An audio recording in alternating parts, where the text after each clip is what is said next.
मोरे फूल बगिया के फूले रात रानी, मोर चंदनी गोंदा दे दे माया के चिन्हारी चंदा रानी।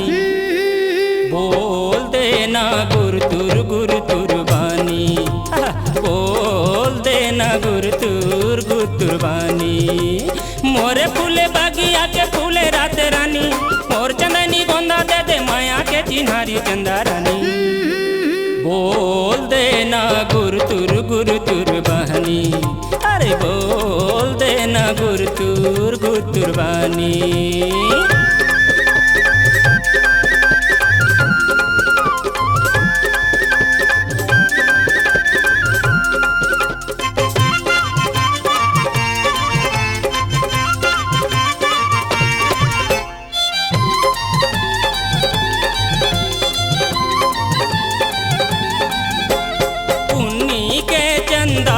चमके चेहरा गोल गढ़न के, अंधियारी रतिया घलों बगरे तारा बन के।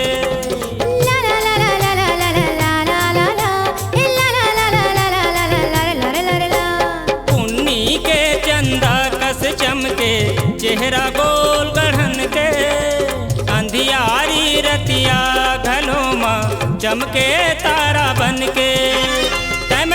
मिलके बनबो चंदा यौ चकोरी, मोर चंदनी गोंदा दे दे माया के चिन्हारी चंदा रानी। बोल देना गुर बहनी, अरे बोल देना गुर बानी।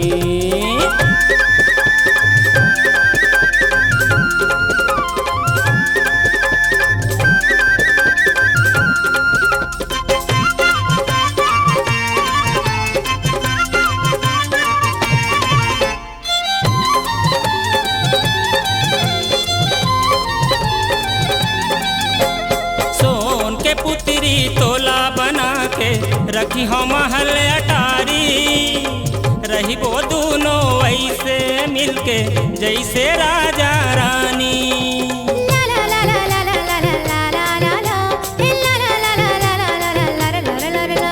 सोन के पुत्री तोला बना के रखी हो महल अटारी, रही वो दोनों ऐसे मिलके जैसे राजा रानी। मोर मयारू दौना तही मोरे फुलवारी, मोर चंदनी गोंदा दे दे माया के चिन्हारी चंदा रानी।